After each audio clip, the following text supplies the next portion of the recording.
couldn't believe it. When I got the message on my phone, I checked the map immediately, and this place was 4 minutes from my house. However, we're gonna turn it into a 6 or 7 minute detour because obviously we needed some snacks. Look at these door handles. Isn't that cool? And if anyone's never been in a Tim Hortons, this is pretty much it. There's no wall block. That's creamy. I'm excited to try the creamy. And? It's really good. What'd you get? Chocolate creamy chill. Vanilla cold brew. Let's go get the wood. All right, here we are. Check it out. 2 pretty wide cookies. I'll have to level them out. And one of the main reasons I wanted this wood was because it's already been drying for over 4 years. So for me, that's amazing. All right, let's throw it in the truck here.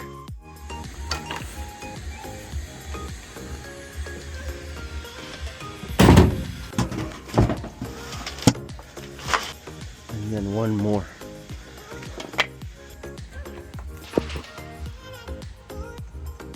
See if I can even lift this one. Of course I can.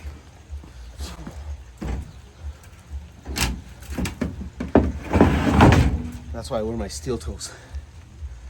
Just in case. Cookies.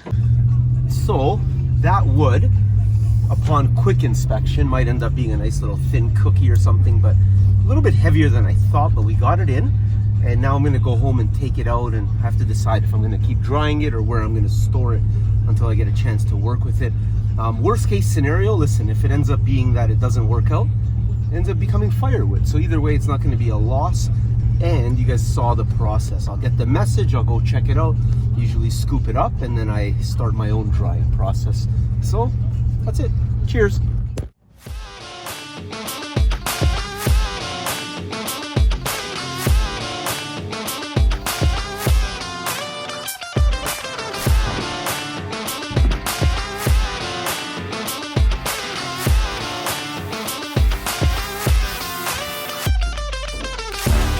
In the end, those 2 pieces quickly became 4.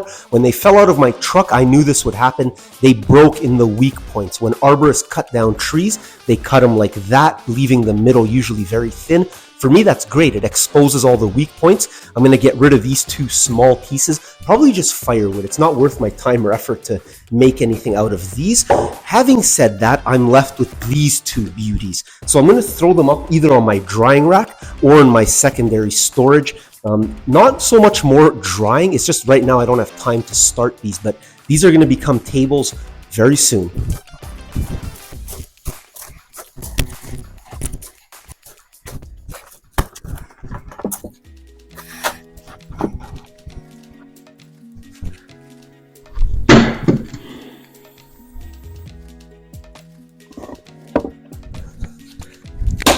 A lot harder than I thought, to be honest.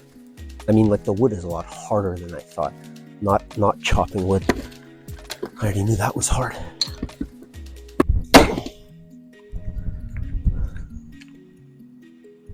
And now that you guys have seen where I store my excess wood, although it might get rained on a little bit, it's already dead wood that's drying internally. So rain really only penetrates the outer layer.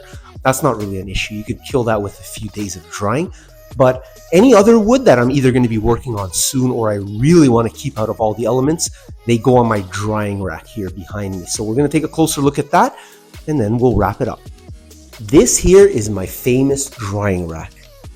I don't know if it's famous, but there's only a few important things for a drying rack. And number 1 is airflow. You don't want any shelves that are fully flat like plywood or any type of shelving like that. You need the holes. So here I got the cage that the air can flow through and all that.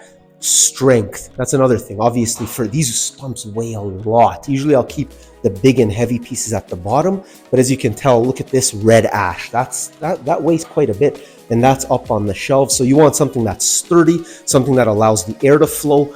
And other than that, that's about it. If you're ever stacking wood, make sure you use stickers. Remember, even when I went to pick up wood at the start of the video, there was those extra pieces in between separating the pieces. That's super important when you're storing wood like that. Other than that, that's it. That's my drying rack. So now you've seen what happens. I'll get the message usually from an arborist or a follower on, YouTube or Instagram telling me I got a tree for you. I'll ask a couple of details and then I'll go pick it up. I've driven as far as, I think the farthest was like almost 2 hours because the pieces were really valuable. Anyway, so that's how it goes. And then I head out, I pick up the wood myself most of the time. If it's an arborist close by, they sometimes drop it off for me. And then I start my drying process and then eventually the finishing process. That's how you see the Stump Shop pieces come to life. So thank you so much for watching another video of mine. And if this helped you in any way, then hit that follow button, subscribe to my channel because I plan on pumping out a lot more videos. Thanks for watching, and we'll see you next time.